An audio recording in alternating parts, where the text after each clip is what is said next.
seems a few cents even for me. And is the hair all right? Because that's all I really care about. If the hair were... Hello, Alan Thicke here. A little extra last-minute excitement backstage, as if a 2-hour Stooge tribute were not already enough entertainment for you folks for the next month. Something has come up that is going to allow us to do away with that opening production number. You know, the traditional thing with the dancing girls that go, whoa, whoa, there's a Stooge effect for you, whoa, nyek, nyek, nyek. Well, we're going to do away with that also with that cleverly edited montage, you know, the film clips from the Stooges over the years. We're not going to be able to use that because we're going right now live to something that has just come up. I have an envelope. A production assistant has found a letter that she's given me that is now is being guarded. Guarded by the military, and this letter will show us the location of the Stooges' missing film vault. Geraldo would kill for this. The Stooges' missing comedy films we're going to show you tonight, and right now a little danger, a little excitement and tension downstairs where the vault has been located because the bomb squad, I guess, is there with the big helmets, and they're ready to blow this thing, I don't know, explosive. We got to get the door off, get into the vault, blowing this thing to smithereens. This could be very... And it's already opened. Apparently, opening has already taken place. I don't know how they do it. Maybe with a blowtorch, a battering ram, I don't know, nitroglycerin. There must be a chemical, something that takes the door off a vault, and it's, which is a key. A key has been found and used to open that, and that's, of course, easier. We're going to open the elevator door. If we can do that, then we'll be able to get to the vault opening. I don't know what we'll find there. Maybe home movies of the Stooges with Al Capone. But for, I don't know, 10, 20 years, nobody has been able to get into this. Years. And it's 60 years, apparently. 6 decades. This vault has been sealed no longer. Not with this letter. Geraldo would shave his mustache off for this.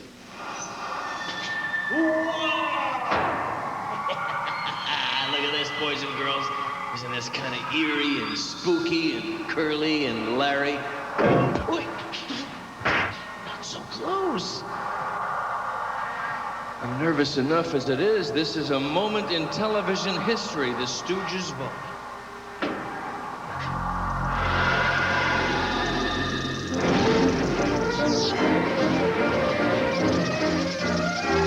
Why don't you dumbbell stop? What did I do? Oh, a funny man. What's the matter with you? Oh, nice work, bro. Why don't you be quiet? I'm a victim of circumstance. Sit down. Can't be. Oh, I told you, don't be so close. You can't be. You gotta stop. Alan, wake up, man. You're dreaming. You're not Curly? Oh, come on, Alan. We've been looking all over for you. The show's already started. We've already done the big production number with the dancing girls. We're about ready to start the cleverly edited montage of classic Stooge clips. What? Let's go, man. You're on. You're the host. Did I get those cassette royalties? It's Disorder in the Court, a 60th anniversary tribute to the Stooges. Celebrating 6 decades of laughs and entertainment from America's #1 comedy trio. Hosted by Alan Thicke and featuring Moe, Larry, Curly, Shemp, Joe Besser, and Curly Joe DeRita. With special guests Will Schreiner, Julie Brown, Emil Sitka, Janice Pennington, and Jeff Altman. And featuring the world color premiere of a classic Stooges comedy. I'm Gary Owens. Stay tuned for a hysterical history lesson when our salute to the Stooges continues.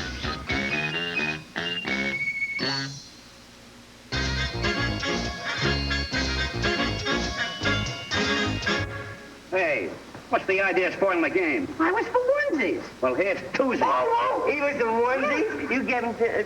Here's fivesies. Oh.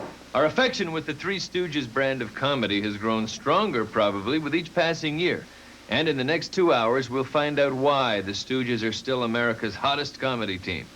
It's true the Three Stooges have been with us for 6 decades, but Stooge comedy has been around almost since the beginning of time. Scientists believe the Earth was formed millions and millions of years ago by swirling masses of gas. And at some point, a few eons after the Earth's creation, living organisms began to surface. The first living creatures are said to have crawled out of the slime and scum of the Earth. It wasn't long before Stooge behavior appeared. It can be traced back to caveman days, when Neanderthal man's idea of foreplay was to club their beloved over the head with the nearest heavy object. Wait a minute. You wouldn't hit a lady with that. Use this. It's bigger. Oh, thanks.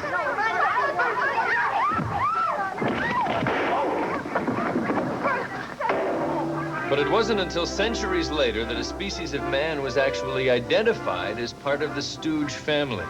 The first of these on record was Shempus erectus, better known as Shemp.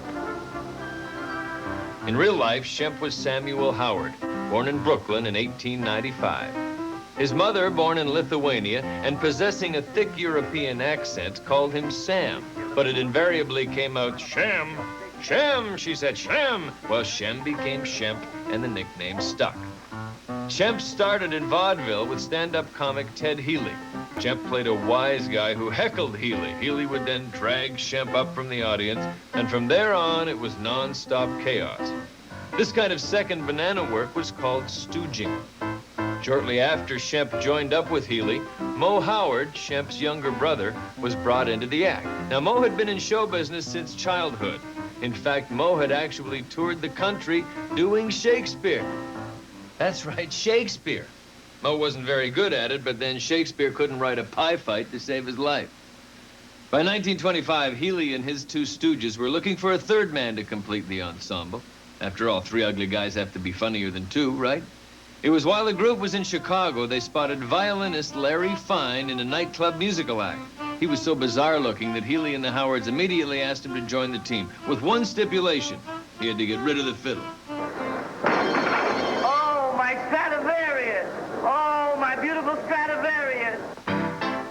Well, Larry trashed his violin in favor of being trashed by Mo for the rest of his career. What's the matter with you? And by the late 1920s, Ted Healy and his Stooges were one of the most popular acts in vaudeville. But Healy was the top banana. So he got his own quarters separate from Mo and Larry and Shemp. Well, Shemp was so disgusted about that, he wanted to leave the act. Here's an idea what happens when three guys have to share the same dressing room. I said stand still. Oh, Mo! I'm blind! You point my eye out! Here. I'll tell you to hold still now. I'm warning you. What's that? Hold still.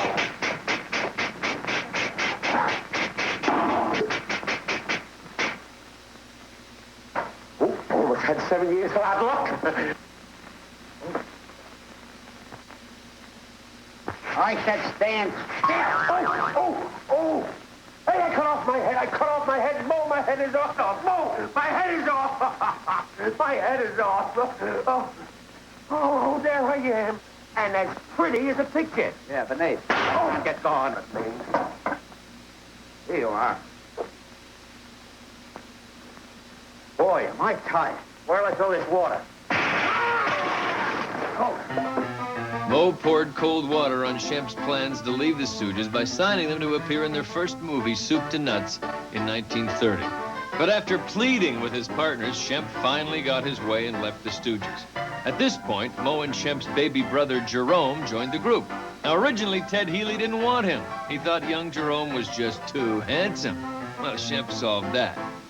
He took Jerome to the barber, who shaved him to the scalp. They nicknamed him Curly, and the most beloved of all Stooges was born. Curly's first film with Mo and Larry and Ted Healy was the film short Hollywood on Parade.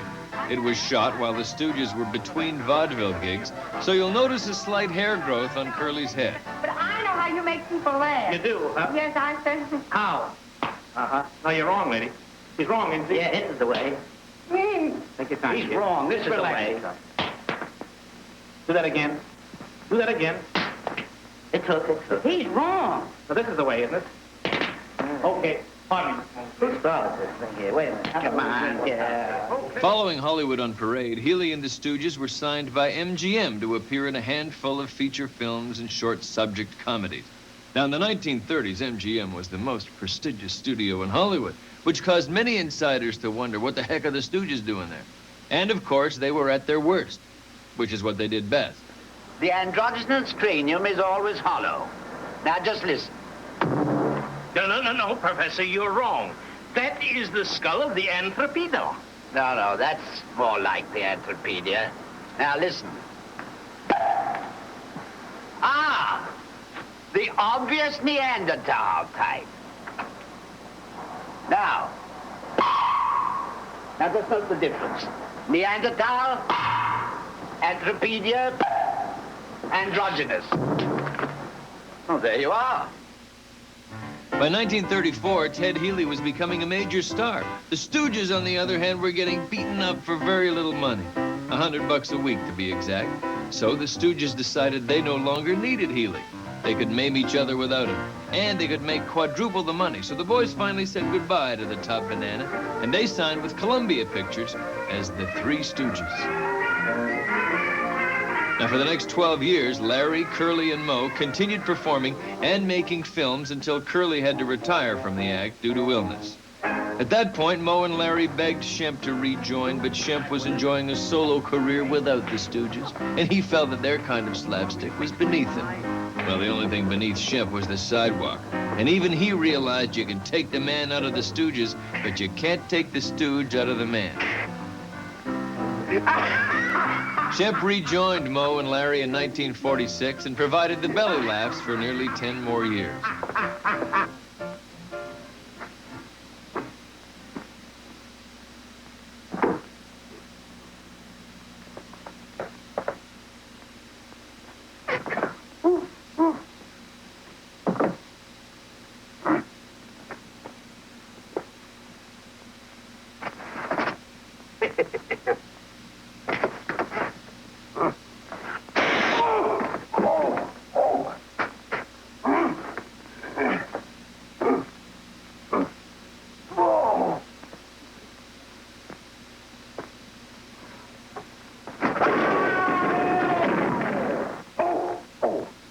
In 1955, with their movies still packing them in, Larry, Moe, and Shemp were considering doing a Three Stooges TV series when Shemp died.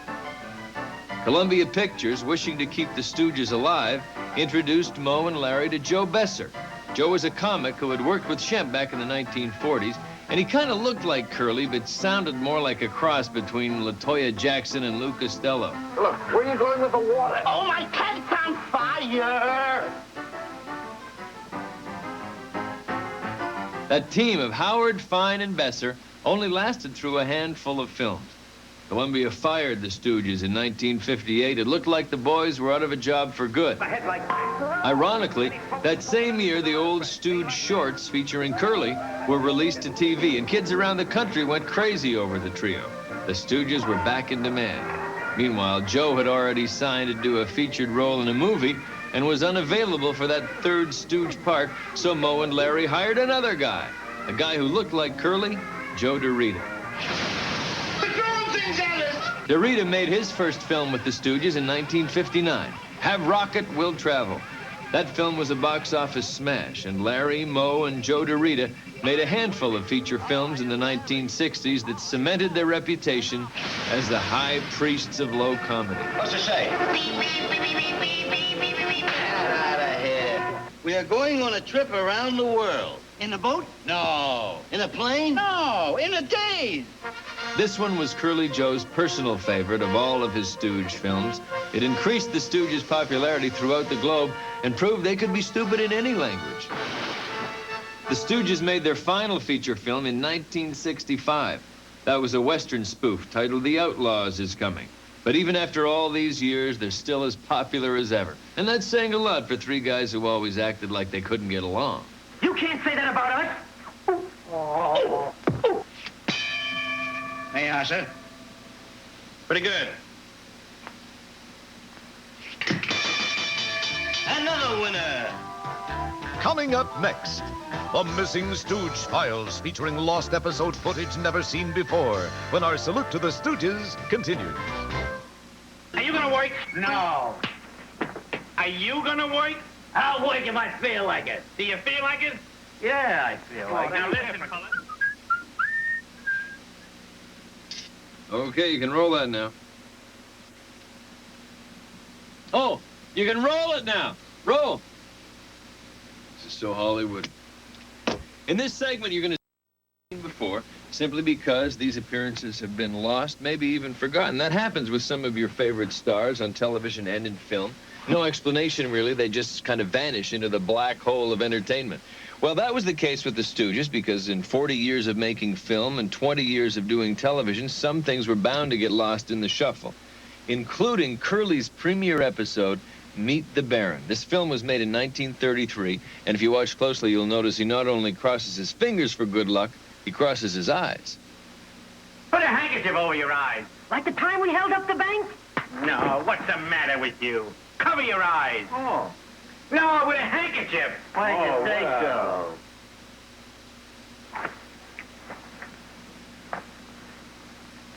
Now remember, one slip of those blindfolds, and you'll feel my wrath. Don't try to bribe the boys. More than 20 years after Meet the Baron premiered, the Stooges decided to take a whack at television. And before they could take a whack at each other, a deal was made to produce a pilot in 1955. This extremely rare film clip is the only existing kinescope of the Stooge pilot, which featured Shemp as the third man. This lost episode never even got on the air.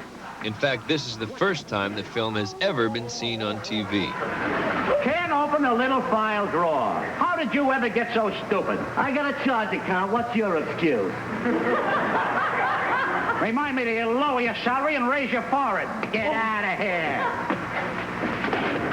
Oh! That's a queer contraption. Yeah, ain't that quaint? Ain't? Yeah. You mean isn't? Yeah, isn't that quizzing? Yeah. See, that's the way to do it. You gotta use your head. Oh, use it. I saw it. It's good for you. Good for you. Step aside and let an intelligent man show you how. Intelligent? Yeah. How did you get so smart? I went to college. I graduated. Went to Swedish massage college. Why did you go into that business? I couldn't find enough Swedes to massage. Never mind. Open that thing. Yeah, Why, sure. certainly. Go ahead. Oh! Okay. Go ahead. You went. What happened? Despite the fact that that film never saw the light of day, or maybe perhaps because it never saw the light of day, the Stooges went on to become guest stars on Ed Wynn's variety program, broadcast live from Hollywood. Camel Cigarettes present Ed Wynn, and Ed's guests, the Three Stooges and Helen Forrest. Now, in those days, they called Ed Wynn the perfect fool. This, of course, was before the Stooges made their TV debut. In the 1950s, the Stooges were on the receiving end of offers from just about everybody who was anybody in TV. And if anybody was somebody, it was certainly Frank Sinatra. The Three Stooges, well, come on in.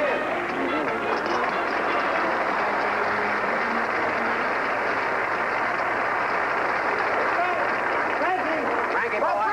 Frankie. Happy New Year. Frankie. Where are you? Here I am.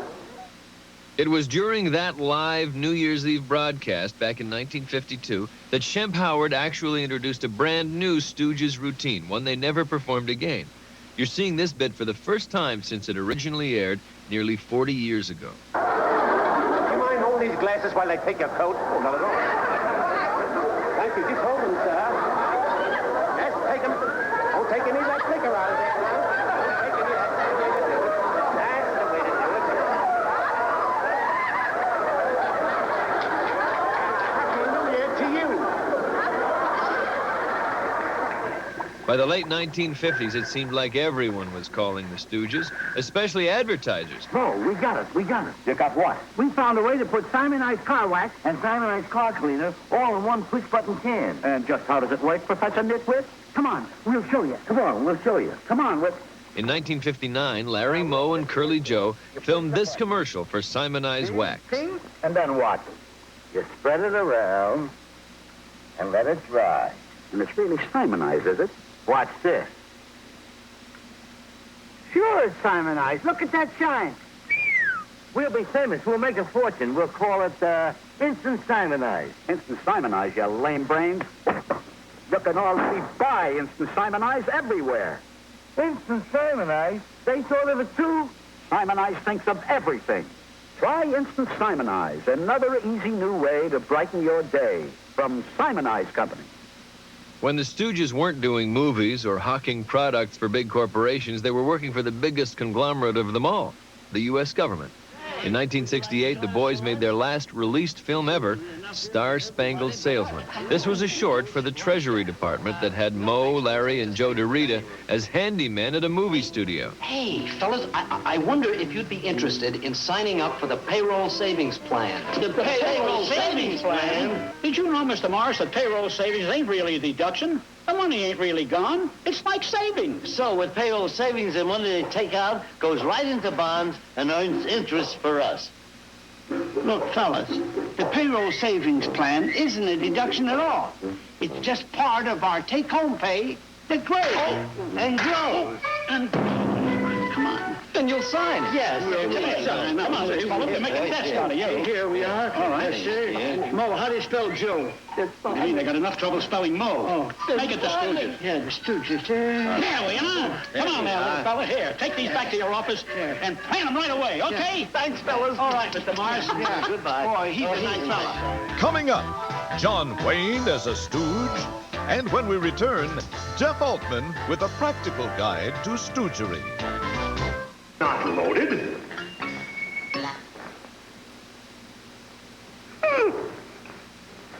Here.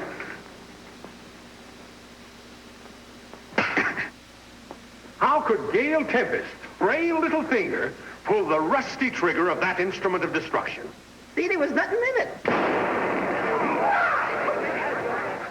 Yes. Someone once said a stooge with a loaded gun always gets his man in the end.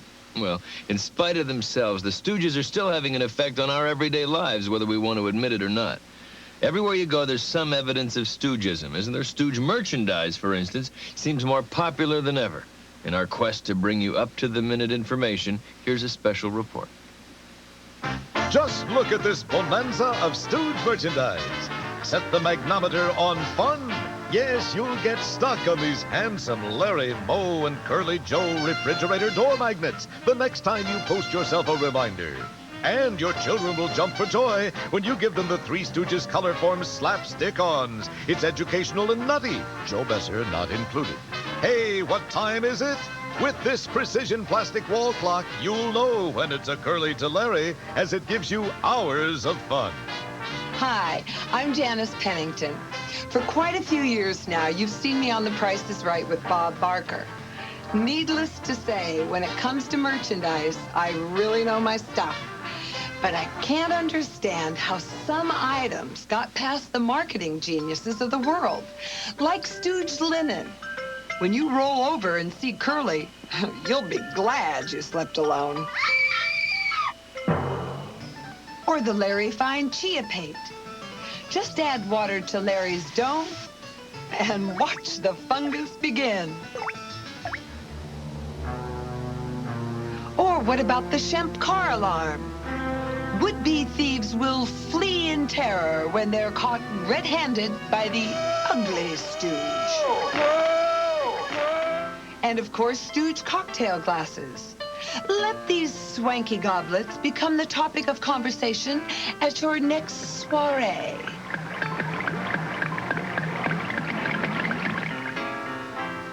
Well, that's all we have time for now. Alan, here's to you.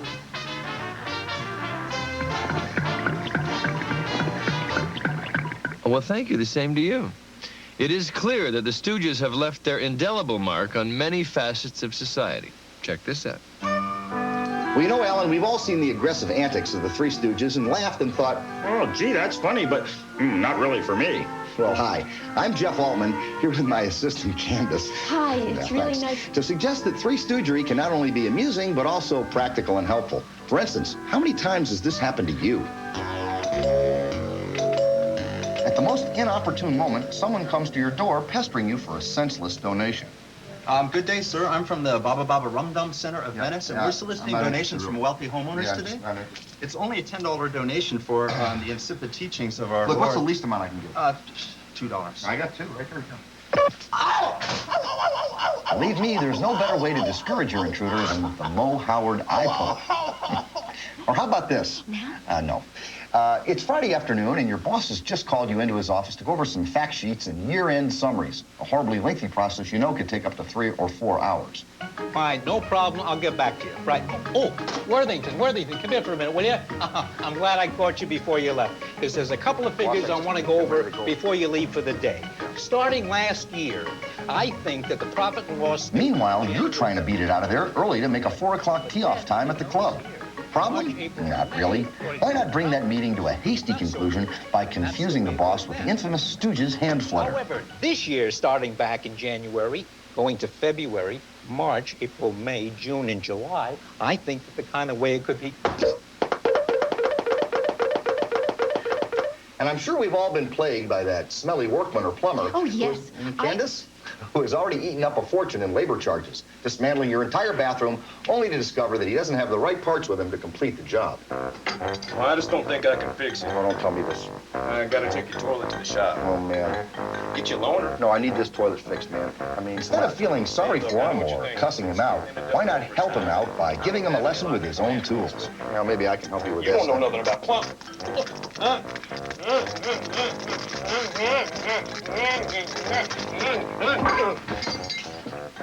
Well, I hope that what you've just seen will not only be useful to you in the future, but may also make a noticeable improvement in the overall quality of your life.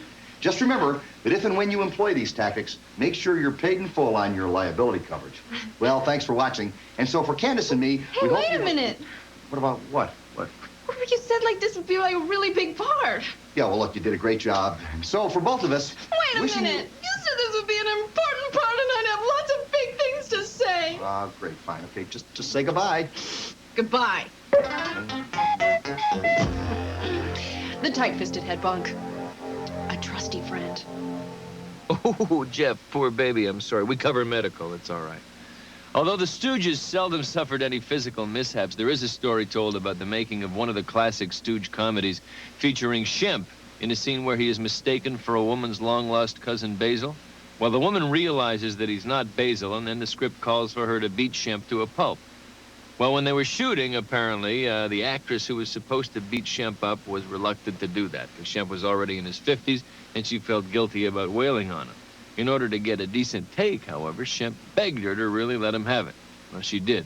And by the time she finished, poor Shemp was real groggy. Hello. Oh, hello. Come in, Cousin Basil. Oh, I'm so happy to see you. I've just been dying to meet you. You're even cuter than that lady said you were. Oh, boy, success. Listen to those kisses. Cut it out. Oh, you must be exhausted after your long trip. Sit down. Let me look at you, Cousin Basil. Oh, why don't you go away? Hello? Yes, this is Miss Hopkins. Your Cousin Basil? Well, then who is... I was just... How dare you pretend to be my Cousin Basil? I'll teach you a thing or two. You won't. Don't you dare strike me. Taking advantage of a poor, weak, helpless woman. Boy, his kisses are getting louder. You horrible person, you... What happened, kid? Can I help it if I ain't Cousin Basil? Still to come, Julie Brown on Stooge Sex Appeal. And up next, Slap Happy Sound Men, featuring the Stooges' wildest sound effects. Get out!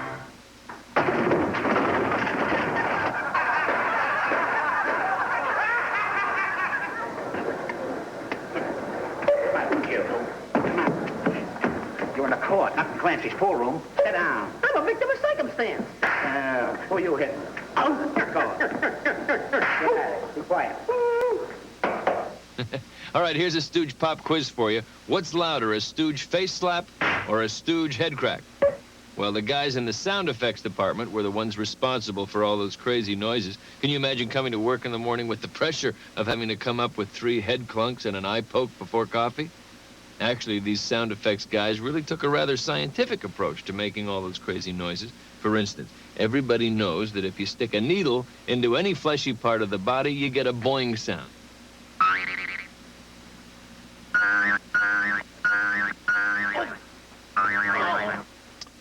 course, a Jew's harp is the appropriate sound for the needle poke. But what about a nose flick, huh? For that sound effect, well, easy. We use a ukulele pluck. Now, for a really aggressive nose tweak, like that, some walnuts were cracked. Go get a loved one, get ready to tweak their nose, and see how this sounds. Leave it alone. For the poke in the eyes, always a favorite, they used a violin. Why don't you be quiet? And for the serious poke, they would use a woodblock.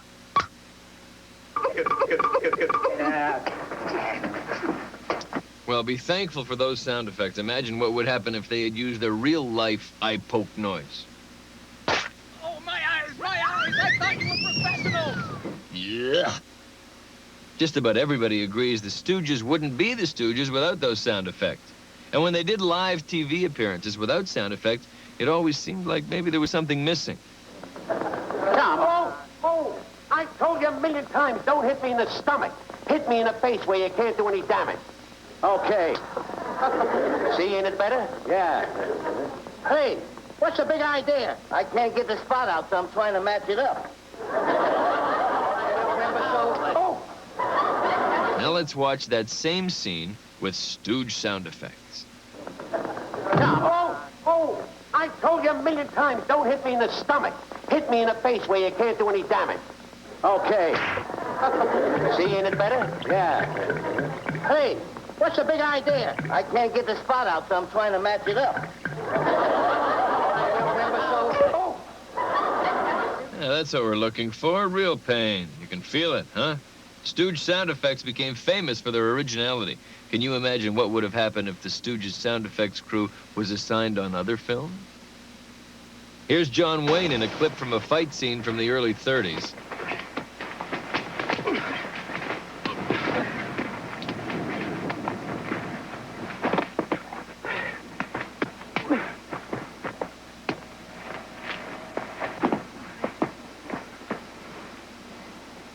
And now here's that same clip, Stooge style. Get up there.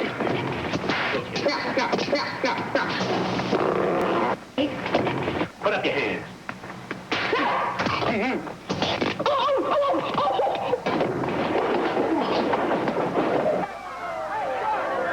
Let's see if these other big stars fare any better.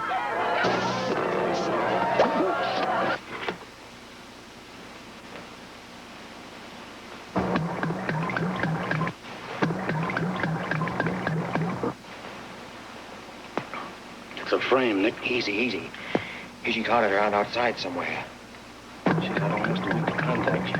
Annie, I won't allow you to marry a man that's just rich or that has his secretary send you flowers. The man you marry has got to swim rivers for you. He's got to climb high mountains for you. He's got to slay dragons for you. He's got to perform wonderful deeds for you. Yes, sir. And all the time, the guy up there, you know, with the book, me, just stood there nodding his head. He said, You won't let me down, will you? Will you? Well, after all was said and done, I think Hollywood realized it was better to leave those sound effects to the Stooges. And when the boys were smacking each other around, their sound effects man made it a truly orchestrated event. Get out. Let him alone.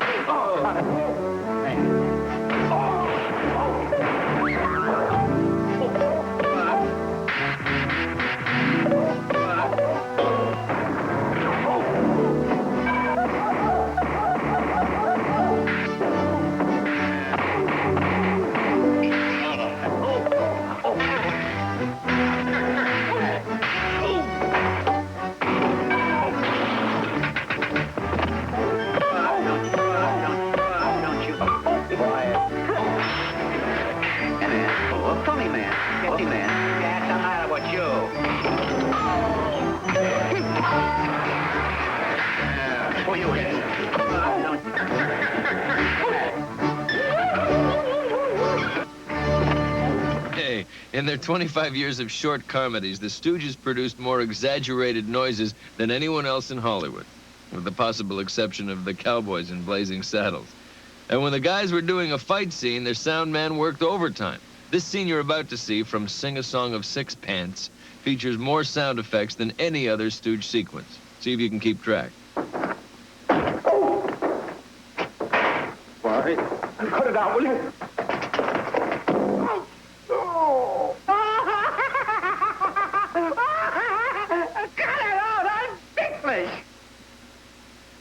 All right, come across with that paper. Oh, the paper? Yes, the paper. Why didn't you say so? There it is. Hey,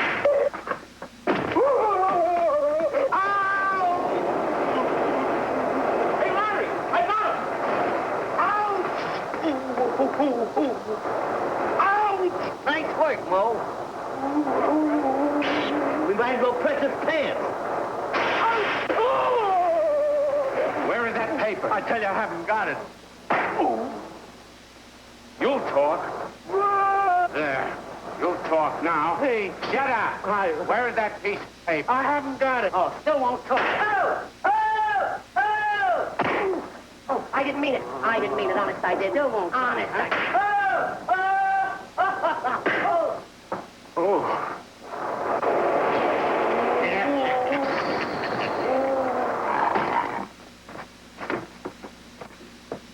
Oh, his head is steaming.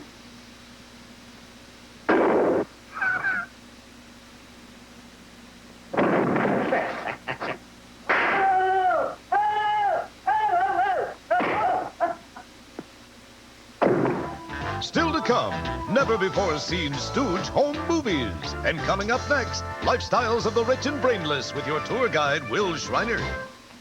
Your backlots like this that the Stooges did most of the work we remember them for. But they made an impression not only on their fans, but also on this movie town. It's a town that's not easy to impress, but they did it. And here's Will Schreiner for more on that from somewhere in Hollywood. This is anywhere but somewhere, Alan. Hollywood and Vine, the heart of Hollywood. 1 block west of reality, 2 blocks east of your dreams. Just north of your future and due south of your past. Kind of a tough place to find in the dark. But to the Three Stooges, this was home. The Hollywood Walk of Fame. Whether star, starlet, or stooge, they all passed along here on their way to fame and fortune. You know, it's been 60 years since the Three Stooges started making movies in this town, and in one way or another, they've left their mark on Hollywood. So why don't we take a little tour around and see some of the places where Moe, Larry, Curly, and Shemp lived, worked, and played. Hop in while we take what I like to call the Stooge Tour.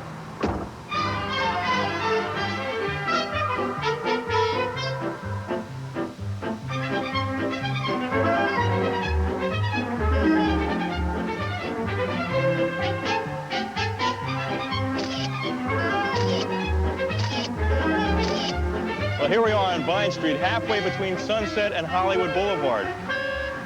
This star was unveiled in a big Hollywood Chamber of Commerce ceremony in August of 1983.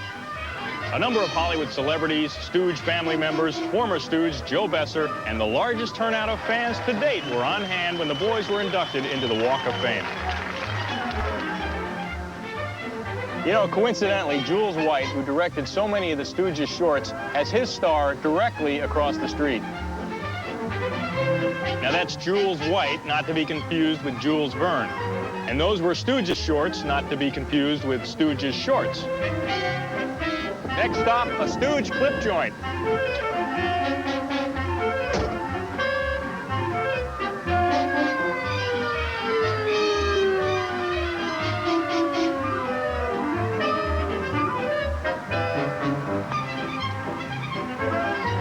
Gee, I've never gotten a ticket for driving a car too big for a map before.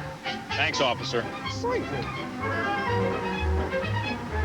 Now, most fans know that the Three Stooges all had distinct haircuts, but very few people know that one of them actually owned a barbershop. Can you guess which one? Well, if you said Moe, you're either a Stooge expert or a very good guesser. That very building, just a block north of Hollywood Boulevard on Vine, is Moe's old barbershop, now Chow's Hair Vine. Anyway, it's time to move on. Now let's go down to the studio where the Three Stooges worked for 20 years.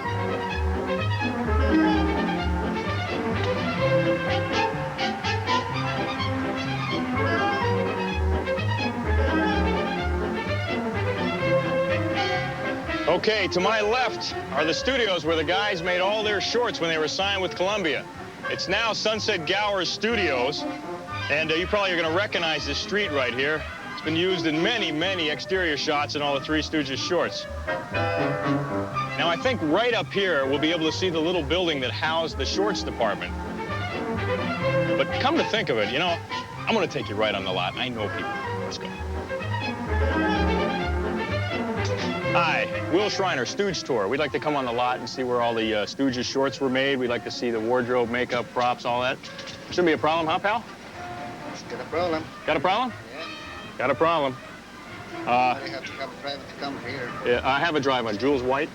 Jules White? You got me down? No, where are you going to? I'm going to see the Stooge department. All right, well, never mind. Now, don't worry, folks. There's plenty more for you to see. I got plenty of stuff that takes you off the beaten path. Now, you see this building? You can't really see it yet, but coming up is the building where the Hollywood Legion Hall used to be, and on that very site right there, the building, of course, is gone, but on that very site, Larry and Shemp, every week, would come down here, hang out, and watch the boxing matches. You see, it's right there. You keep your right movement nice and fast. Watch it, then follow through with a left like this. Ain't that a fuse? Oh, you know, I get caught in over. Oh, you can. Okay, now here's a stop I really kind of debated having on the tour because you have to use your imagination a little bit. You see, they tore down Curly Joe DeRita's house and they're putting up an apartment building. It's right there. Well, this is Thrasher Avenue. This is the last street that Mo Howard lived on, high above the Hollywood Hills. It's kind of funny to think that the Stooge that did the most hitting lived on Thrasher Avenue. Get out. What are you butting in for? Anyway, I hope you enjoyed my little tour of the Stooges Hollywood. I got to get on the Hollywood freeway before traffic gets backed up. I'll see you later.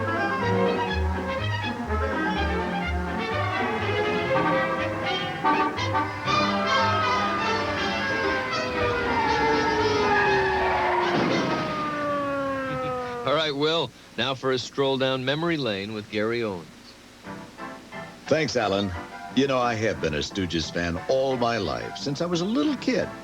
Well, everything I've learned in life is from the Stooges. I've learned how to gouge people in the eyes. I learned how to hit them with a frying pan, how to bop them with a 10-foot pole while sitting down to lunch with other people.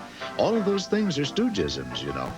And they continue their popularity year after year. My kids love the Stooges. I'm sure their children will love the Stooges. It's just the way generation after generation goes. Stoogesism, indeed. It was not an easy battle to get them on Hollywood's Walk of Fame, however. I felt they always should have been there from 1959 on when the Walk of Fame started. But it took 20 years, at least, well, more than that, to get them on the Walk of Fame. And it was a tough battle, but it worked out fine. You know, we always thought that the stars should have been tilted after they received this wonderful honor. Then everybody passing by, paying homage to the Stooges, would then trip and fall down and plots a lot. But the Chamber of Commerce just wouldn't go along with it. Maybe soon, however. See, it's time to do my duty here as Mr. Stooge Public Service. Still to come, an interview with a man who knew the Stooges best. And coming up next, Backstage Stooge, featuring never-before-seen home videos.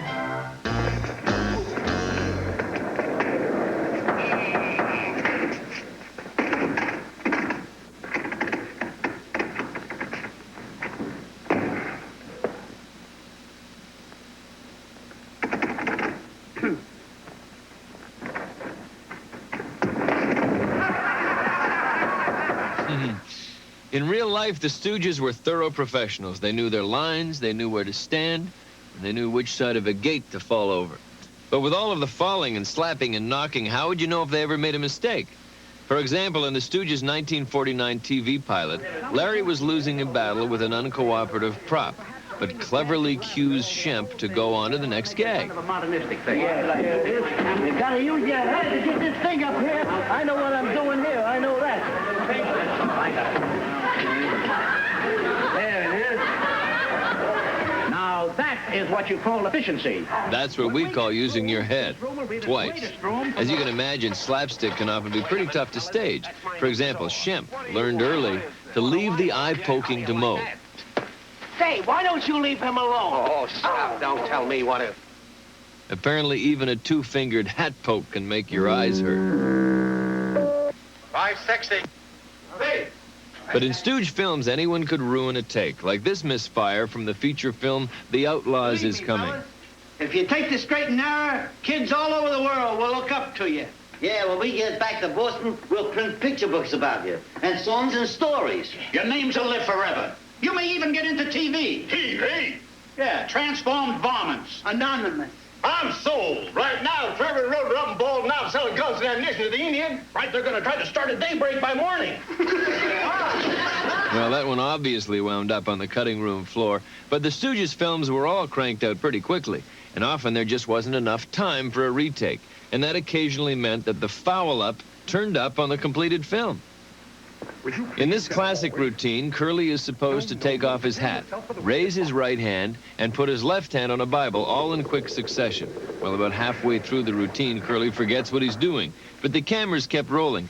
Even so, the take-off-your-hat routine is still a favorite of Stooge fans throughout the world. Now place your left hand here. Take off your hat. Raise your right hand. Now put your left hand here. Please take off your hat. Raise your right hand. Now put your left hand here. Will you please take off your hat? Raise your right hand. Now put your left hand here. Take off your hat. Raise your right hand. Will you get rid of that hat? Raise your right hand. Raise your right hand. Do you solemnly swear to tell the truth, all the truth, and nothing but the truth? The Stooges made an average of 8 films a year for over 25 years. The remainder of their schedule they devoted to vaudeville appearances. These rare home movies were shot by a friend of the Stooges in 1942 when they were playing vaudeville in Chicago. Curly, who worked as a professional ballroom dancer, believe it or not, before joining the Stooges, was the lightest on his feet, when he could stay on them. When the Stooges weren't working, they worked tirelessly for charity. This home movie from 1940 features a group of Hollywood stars who got together for a charity baseball game. That's Mickey Rooney swinging without a bat. First up, Boris Karloff in full Frankenstein gear. And guess who was warming up the bench in the dugout? Whether they were out in public or just relaxing at home, Moe, Larry, and Curly were Stooges through and through. This home movie shows how the boys looked out of costume and with their hair combed. Moe and Larry could usually fade into the crowd, but Curly's shaven scalp always gave him away. So he was constantly asked to clown around in public, and he was usually more than willing to oblige. Curly wasn't the only Stooge who liked to cut up off the movie set. At his home in Los Angeles, Moe Howard loved entertaining, and he enjoyed throwing lavish parties. This home movie captures the flavor of an actual Stooge barbecue from the 1960s. Now, on stage, Moe may have been a Stooge, but when entertaining at home, he was always a class act. Around the time this Stooge stakeout took place, the boys were working on their last feature film, The Outlaws Is Coming. These home movies show us what it was like behind the scenes on a Stooge film. No pies, no seltzer, no fun. When the boys were on the job, they went at it with the seriousness of undertakers. Well, not all the time. If they knew a camera was rolling, they immediately became those lovable nitwits. Still to come, the Curly Shuffle. And coming up next, the strangest Stooge stories ever told. I know!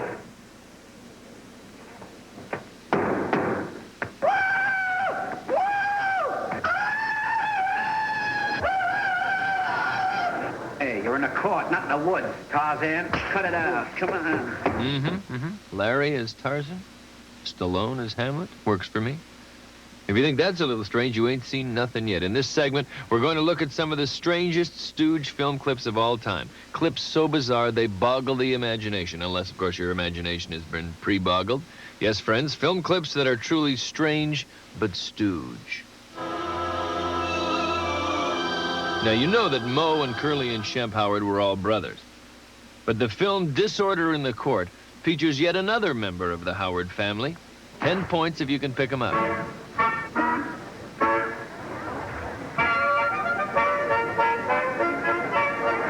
Give up? Hold on. Now, see that guy with the circle around his head? He's a Howard, all right, but he wasn't one of the Stooges. Actually, it's Solomon Horwitz, the father of Moe, Curly, and Shemp.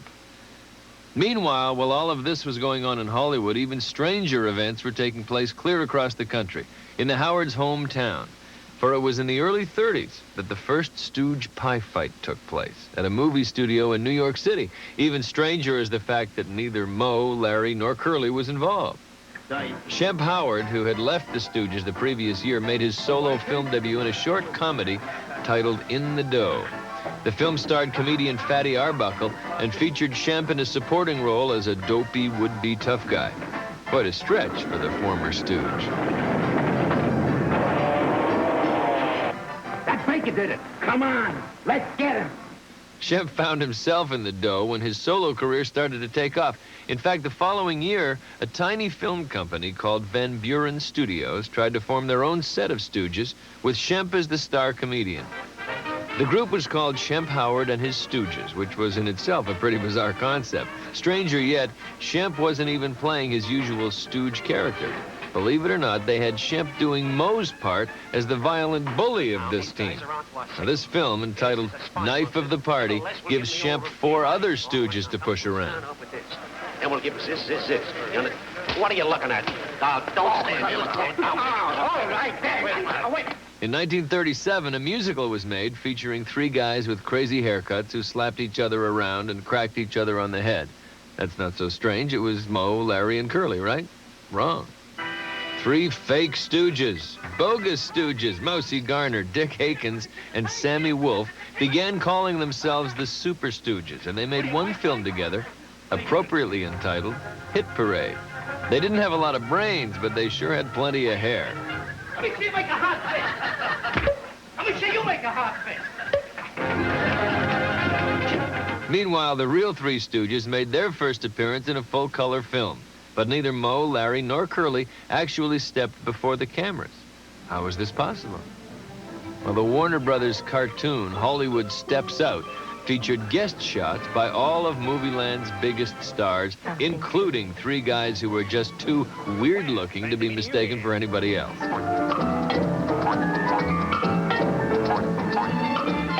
By the late 1950s, the 3 Stooges had slapped and poked each other around so much it looked like time for a breather. In fact, it was in 1959 that Moe Howard made his first major appearance without the other Stooges. So we went out there hunting, and we were living in this little lodge.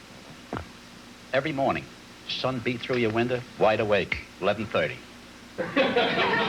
You'd think that once Moe pursued a career as a single, it would at least involve a little face-slapping or eye-poking, but that just wasn't the case.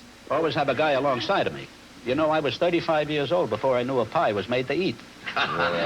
Moe made his solo TV debut doing a sit-down stand-up comedy act on a program called Strictly for Laughs. And I had an Indian guide.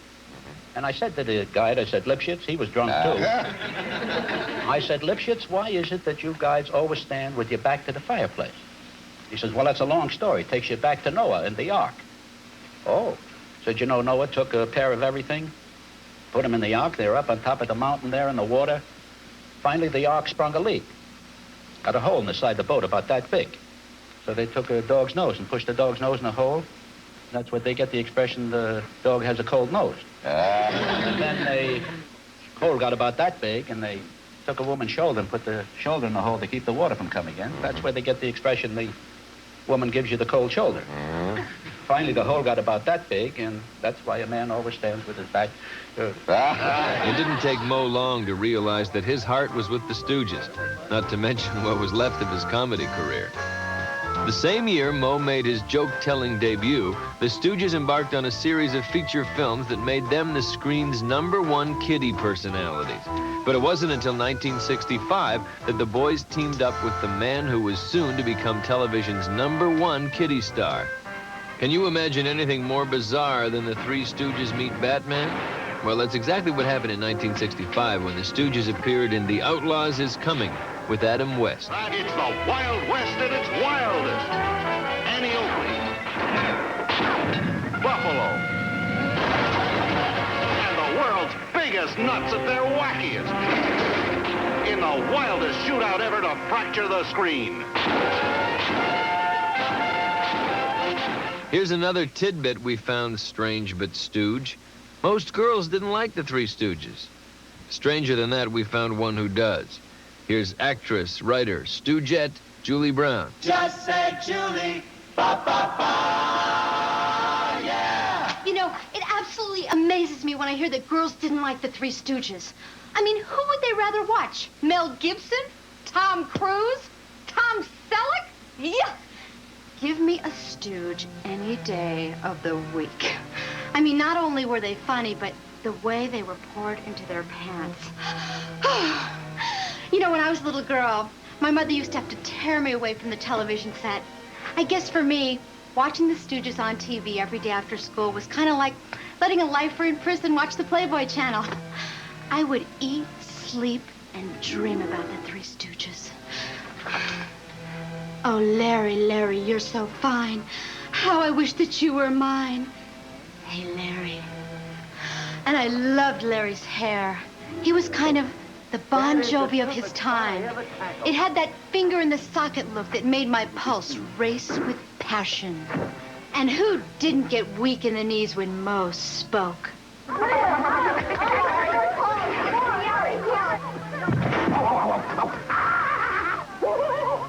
Talk about a commanding presence. Oh, he had intelligence, charm, charisma, and most people don't know this, but he was the first bass player for the Beatles. That's where they got the idea for the haircuts. They finally kicked him out because he kept slapping them around. Gosh, can you imagine if he'd have stayed with the group, how far they'd have gone? And Shemp, think about Shemp. Oh, Shemp. Can any of us gals resist a man with Shemp's squinty eyes, crater-like complexion, bulbous nose, and those ears? He was a man's man, a stooge's stooge. And can you imagine Shemp whispering sweet nothings in your ear? Starting to see what I mean, girls. But for this stooge, I would have given it all up. Curly Howard. Just think what he would have looked like with hair. He was a cherub with muscles. Stop chewing that gum. Frightening. When Mo ran a saw across Curly's head, bending all the teeth, I thought I had died and gone to heaven. I guess it's no wonder that Jerome Horowitz, my little Curly, the third stooge, was the stud muffin of the group. But I love them all. You know, a wise man once said that no woman ever falls in love with a man unless she has a better opinion of him than he deserves. God, I'm so deep. But, you know, I guess that says it all for me and the Three Stooges. Coming up next, a few musicals of the Stooges. Still to come, the man who knew the Stooges best.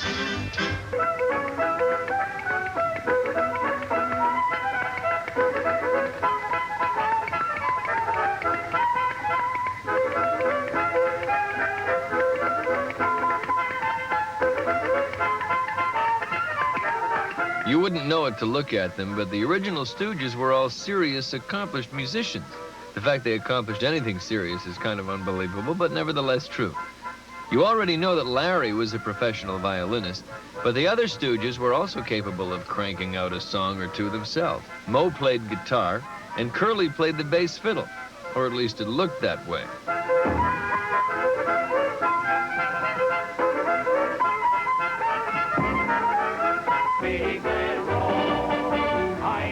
Throughout their career, the Stooges mixed musical mayhem with their slapstick comedy. No. Don't dance out of this position, boy. Just sing like that. With their bad harmony and silly haircuts, the Stooges could be recording stars today.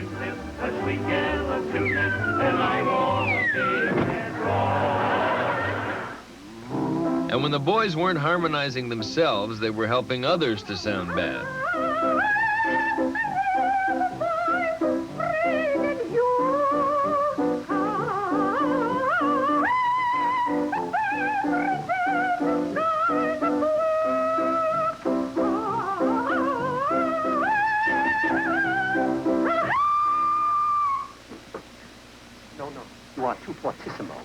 allegro, too contro. Oh, is that bad? It ain't good. You're supposed to be singing about the voices of spring, not the eruption of a volcano. Give with the throat, not with the bellows.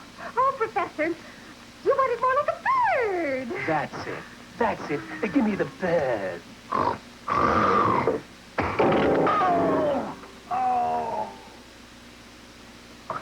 Look. Play.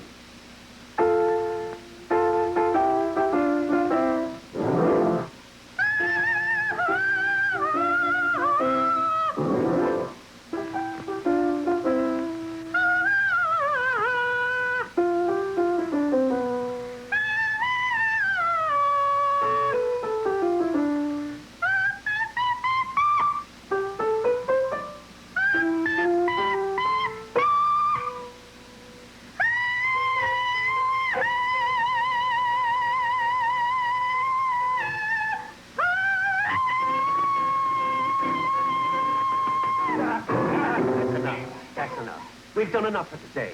You might hurt your voice, bend it, crack it, or break it or something. Oh, Professor, you're so considerate. I'm just crazy about you. Don't forget, we've got another lesson Tuesday. Gargle with old razor blades. All right, Professor. I know you wouldn't want anything to happen to my throat. Except to have somebody cut it. When you talk about Stooge music, there's one song they never played, but it became a call to arms for children throughout the world. In the late 50s and early 60s, kids would race into the house as soon as they heard this familiar theme music blasting from the TV set. Three Blind Mice heralded a half hour of guaranteed family fun. Long after the Stooges' last appearances on television or film, they were still having an effect on the music world. It was in 1983, a band called Jump in the Saddle. They were responsible for a jump in the Stooges' popularity with a song that is still going strong. Here's that popular music video, The Curly Shuffle.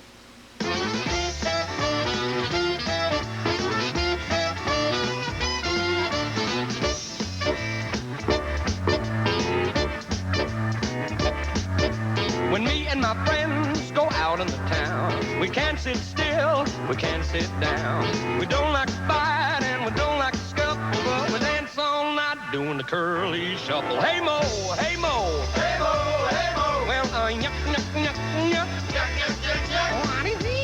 What is he? Well, we never miss a chance. We get up and dance and do the curly shuffle. Well, me and my friends love Larry and Mo. We love Curly's brother Shemp and his fat clone Joe. It's such a delight to boogie and hustle, dancing all night doing the curly shuffle. Hey Mo, hey Mo, hey Mo, hey Mo. Well, yuck, yuck, yuck, yuck. Yuck, yuck, yuck, yuck. Oh, wee, wee, wee, wee, wee, wee. Oh, nice guy. Oh, nice. Well, we never miss a chance. We get up and dance and do the curly shuffle. That's right.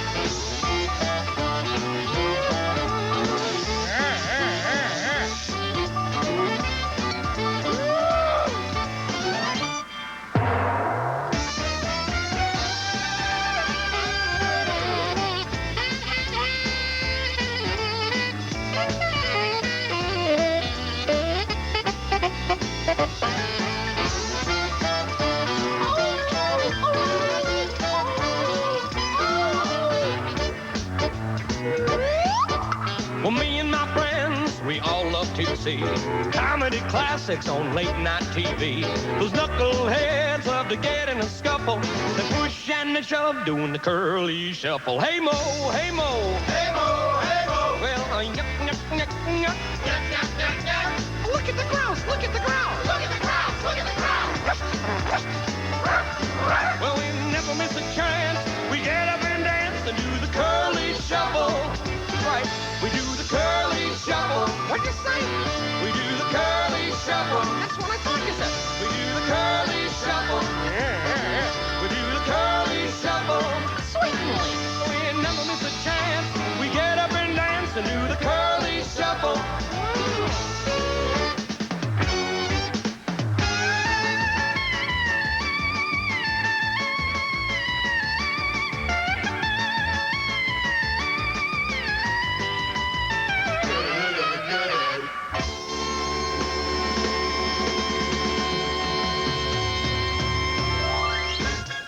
become a Stooge classic in color. And coming up next, special effects with the Stooges' leading man, Emil Thicke. Polly, Polly, Polly. Come on, Polly, Polly, Polly. Come on. Ouch! Look out, here it comes. Catch that Barry. Get him.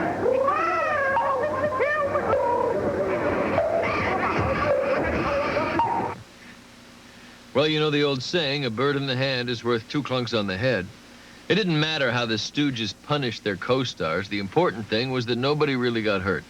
And the Stooges used a lot of tricks to make the pain look real. For instance, Moe had a knack of smacking his partners without hurting them.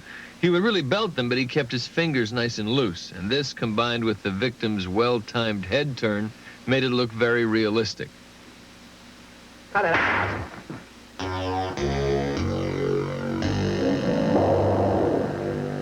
Now, the poke in the eyes, on the other hand, was completely faked. Watch how Moe's fingers don't come anywhere near Curly's eyes.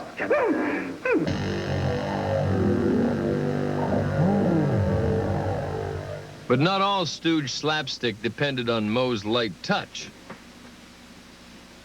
The prop department was responsible for creating all kinds of phony items like this bottle. Many of the Stooges' props were made of baked sugar. Dresser drawers were made of balsa wood. Nothing. How about the old rubber broom handle trick? And, of course, the ever-popular papier-mâché vase. Even the pies used in Stooge comedies were phony. The Stooges' prop men would concoct pies consisting of shaving cream. Gooseberries were popular, and these gooey missiles actually looked like pies. They flew like pies, but best of all, they landed like pies. The Stooges' directors usually asked Moe to do the throwing because he had this great pitching arm, see? Moe would tell his fellow actors he was going to hit them on the count of 3, like this. 1, 2, 3. See, that's how Moe surprised his victims. He'd sneak up on them, count of 2, boom, pie in the face. What are you up to? You know, I just cleaned this room yesterday. Huh? What kind of a nut are you? Yeah, well, we're doing a segment here on the props that the Three Stooges used. Huh? Oh, yeah, I remember those guys. Lunatics. They threw pies and breakaway bottles like something like this here, you know, just like that. Wow, did you see that? Yeah, you remember? Yeah, that wasn't a breakaway. Yeah, I know, but I mean, you mean to tell me I hit myself? That was left over from the producer's lunch. Oh, God. Oh, man. Wait a minute. I recognize you. I know you. Well, if you're a Stooge fan, you ought to. I think you should. Well, good luck. Ladies and gentlemen, this is Emil Thicke. He's the character actor who worked with the Stooges longer than any other performer. Nice to see you. I guess that makes you something of a pie fight expert, doesn't it? Only on the receiving end. I remember that first pie. Yeah, but there's a strange one. Let me tell you about that one. This time I am a kind of a society man, rich, respected, and I'm treating my wife to a anniversary dinner. We go to the Seaside Cafe. Stooges are the waiters. And I'm explaining to them how fastidious I am. I want everything just so. Now, after the run-through, they're setting up the camera. Ed Burns, the director, very tactful, but had very big difficulty with getting Joe to do things. He says to me, Emo, whenever you slap Joe, make each one a little harder. Know what I mean? And the third one kind of make his jowls quiver.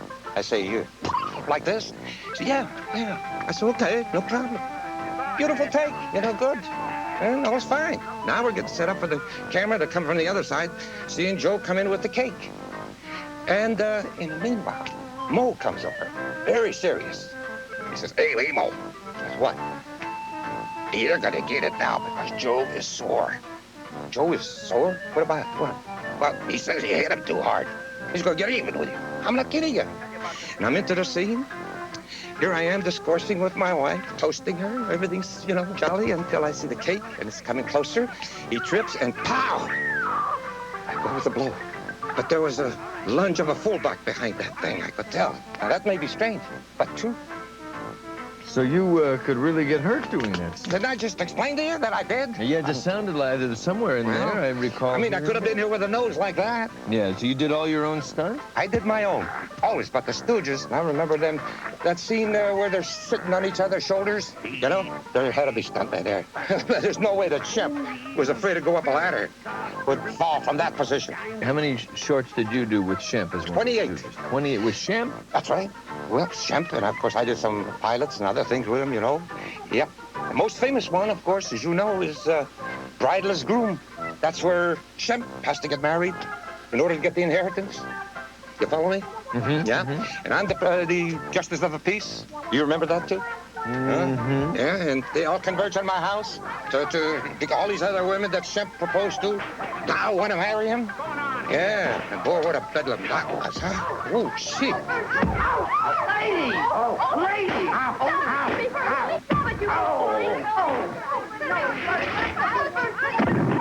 Hold hands, you lovebird.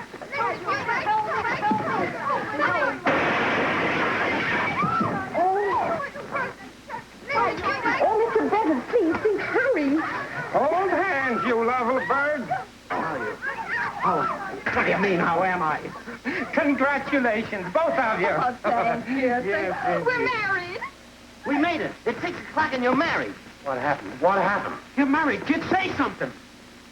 Help! Help! Coming up next, there's Malice in the Palace. And for the first time, it's in color when the salute to the Stooges continues. All right, folks, we've finally arrived at the moment we've all been waiting for, the world color premiere of the Stooges comedy, Malice in the Palace. This film was made in 1949 after Shemp had rejoined the team, and even though Curly Howard was retired, the film was intended as a comeback performance. Director Jules White actually shot a scene with Curly playing a cameo role as a mustached chef. But for some mysterious reason, Curly's appearance was never used, and all that's left is this rare publicity photo. At the last minute, Larry Fine stepped into the role, and so ended Jules White's dream of the Four Stooges. But now, without further ado, let's sit back, get your walnuts, and enjoy the Three Stooges in the world color premiere of Malice in the Palace.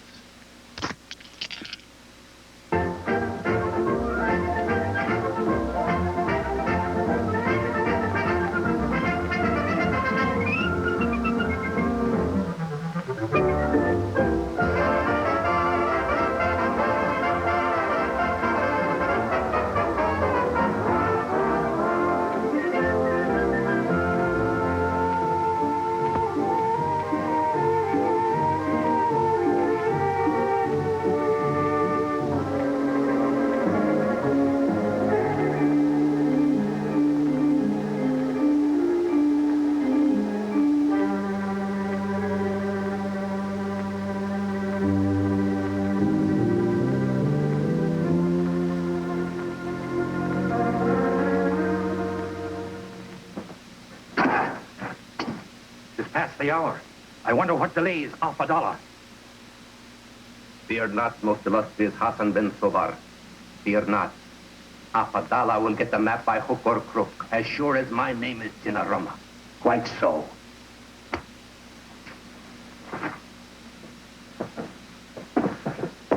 Service! Hold on a minute! Service! Yes, sir. Coming up. Yes, sir, we have all the service. At your service. Boy, if I hadn't ducked, we'd have collided sure. What a narrow escape. Hey. What? What's the matter with you?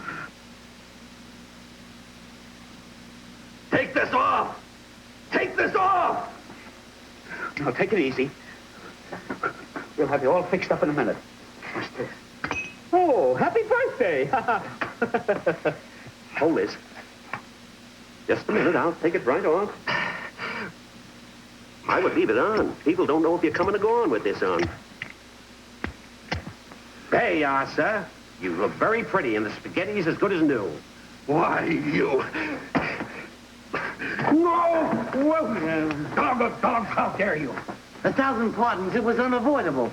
Wait a minute. This would degrade you. It's true. I'm an aristocrat. I am Hassan Ben Soba. I had a few too many myself. Quiet. We gotta clean up this mess.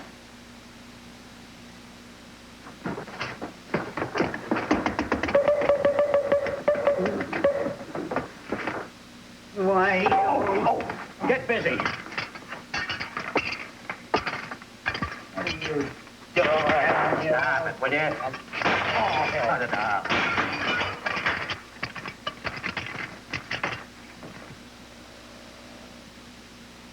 Travel by night. Perhaps if Apadala does not... Greetings. Let's bring them back, Apadala. Hey, Chief. But as I slit his throat, with his dying breath, he said someone else had a duplicate map.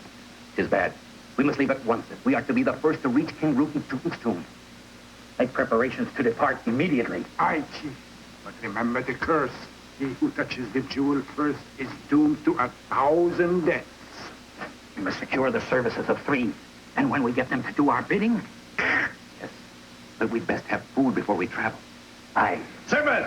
Waiters! What do you have? We don't have any more. All we got left is rabbit and hot dog. Rabbit. Hot dog. Hot dog, they'll take rabbit. Okay, come on. Okay, coming right out. Coming right out. Here we are, pepper and salt.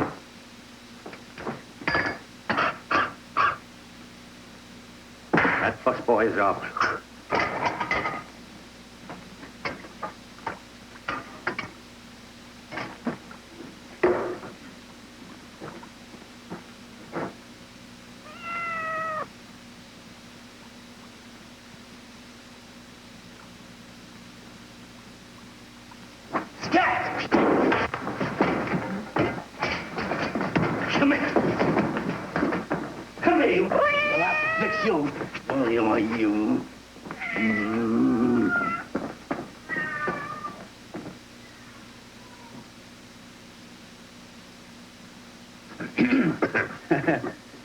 Stick around for more Alice in the Palace.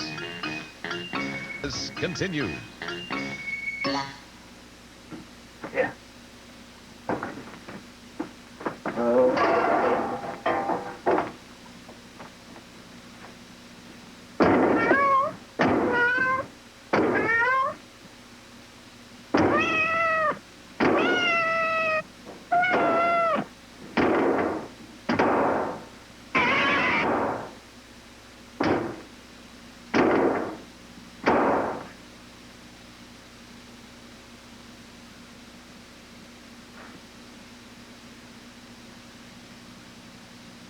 That's a...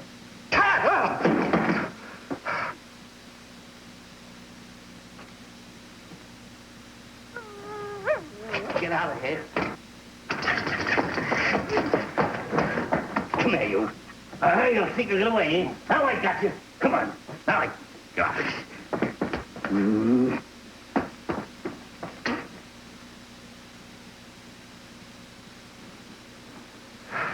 It couldn't be.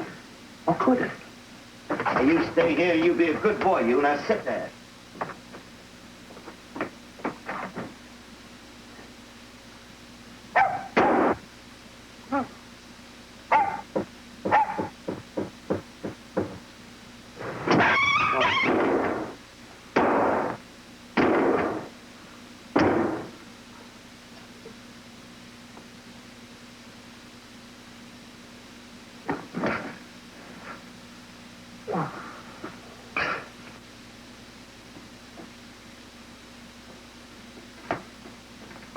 Here you are, gentlemen.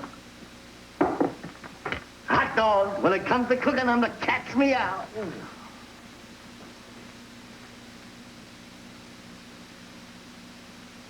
Sit down. Oh, but I'm not tired. I'll just stand while you eat. Sit down with your head on or off. You talk us into it. Eat.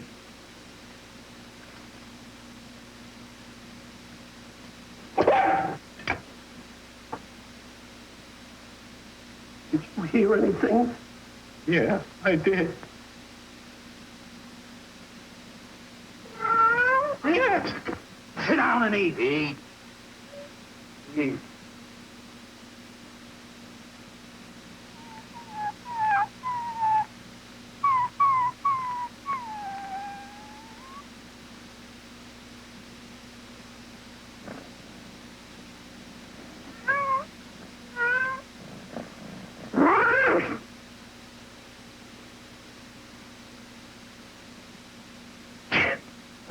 tonight.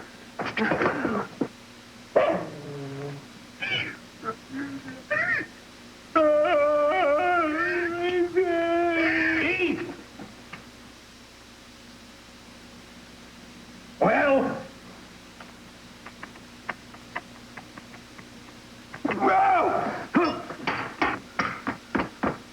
I killed it. I killed it. I killed it. This just can't be.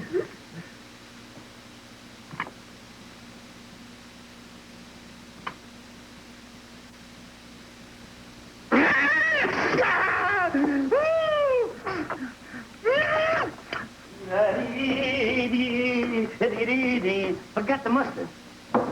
So you are the perpetrator of this. Sit down and eat. Sit down. A pleasure. Thank you.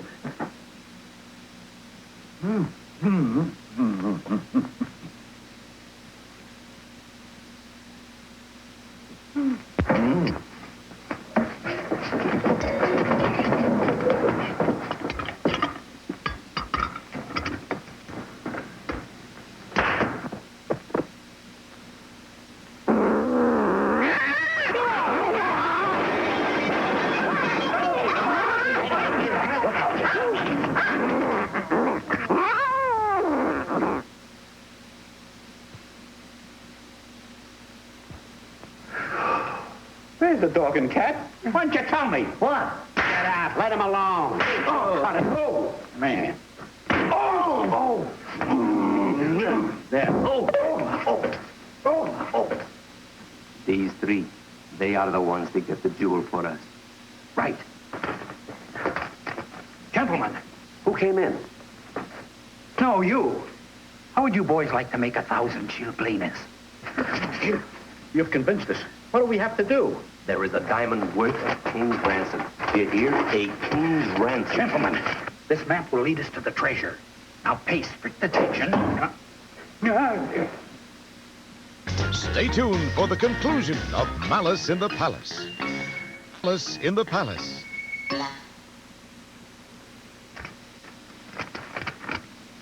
Hassan Ben Sobar, you are late. I got the diamond, you got the gate. Signed, oh my gosh, Imaruk Shmo.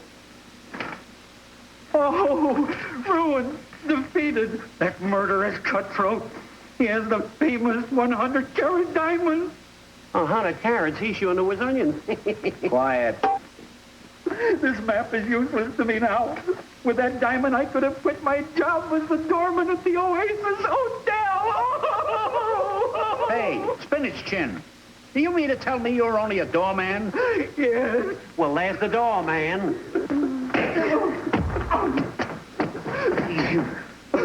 Will you give me 5 for this? No, but I'll give you 2. I'll take it.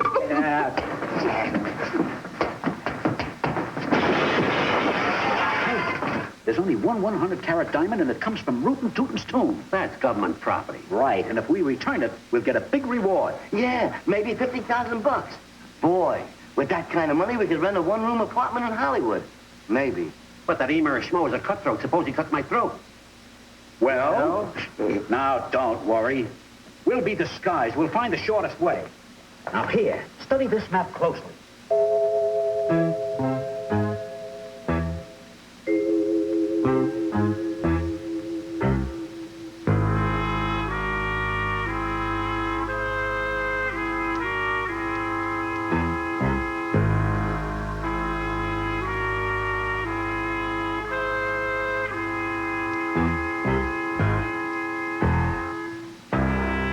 We start here at Jerkola, down the Insane River, over the Giver Dam, through Pushover, across Schmoland, to the stronghold of Schmo.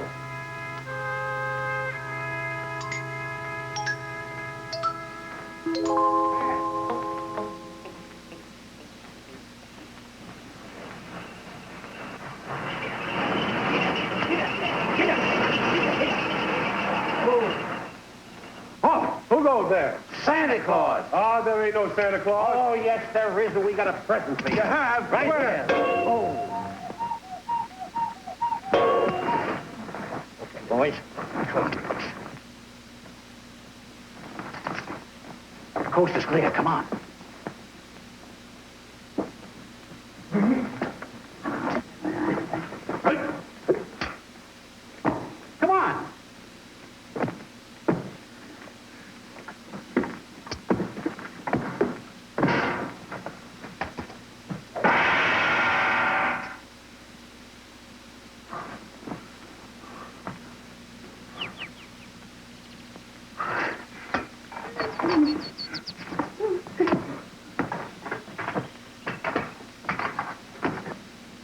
Let's find the diamond. It's the schmo.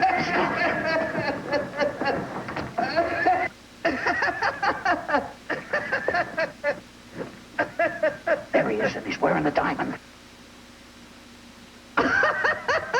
Now's a chance to get it. Yeah.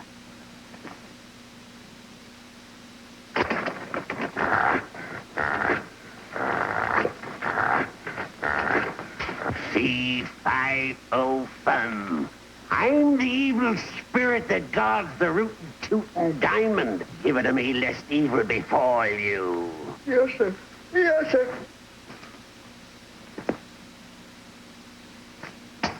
The spirit commands you to stand on your head in that lily pond until further notice.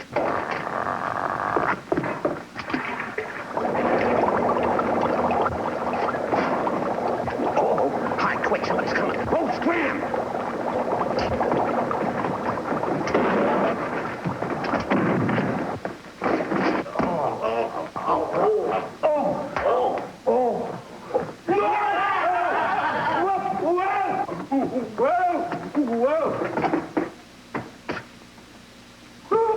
Here, hold it.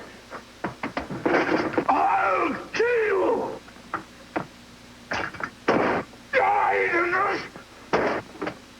I'll kill you! Gotcha! Bullseye! Why do you...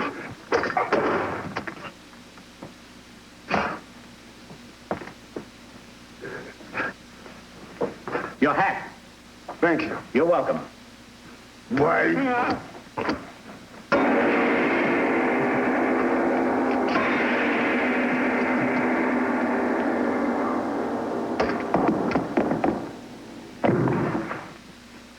Well, that's that.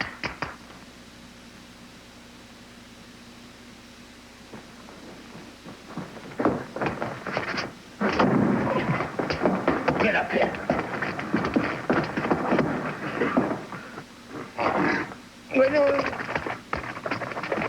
Hey, the schmo is flooded.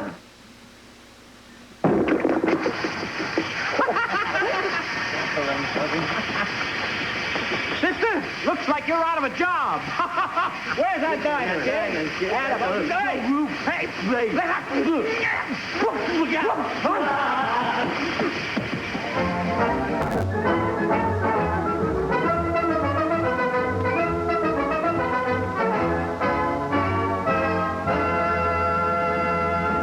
Stay tuned for more of our Salute to the Stooges with host Alan Thicke.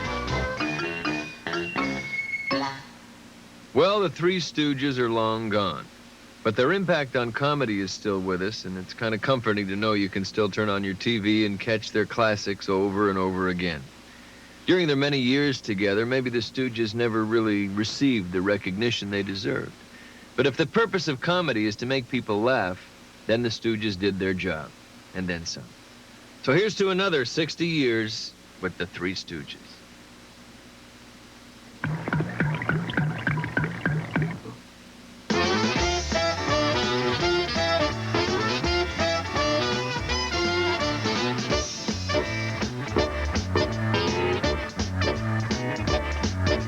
When me and my friends go out in the town, we can't sit still, we can't sit down. We don't like to fight and we don't like to scuffle, but we dance all night doing the curly shuffle. Hey Mo, hey Mo, hey Mo, hey Mo. Well, yuck, yuck, yuck, yuck, yuck, yuck, yuck, yuck. What is he? What is he? So we never miss a chance. We get up and dance and do the curly shuffle.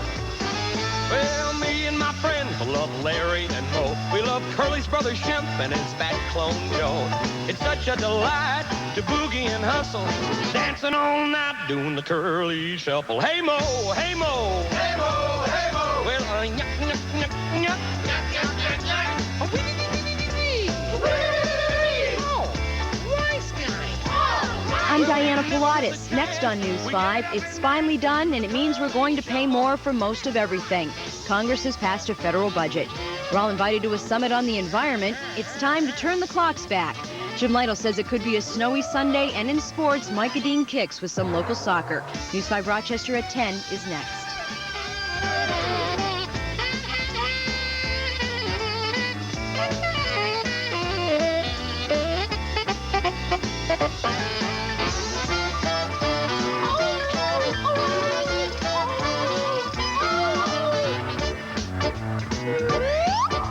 Well, me and my friends, we all love to see comedy classics on late night TV.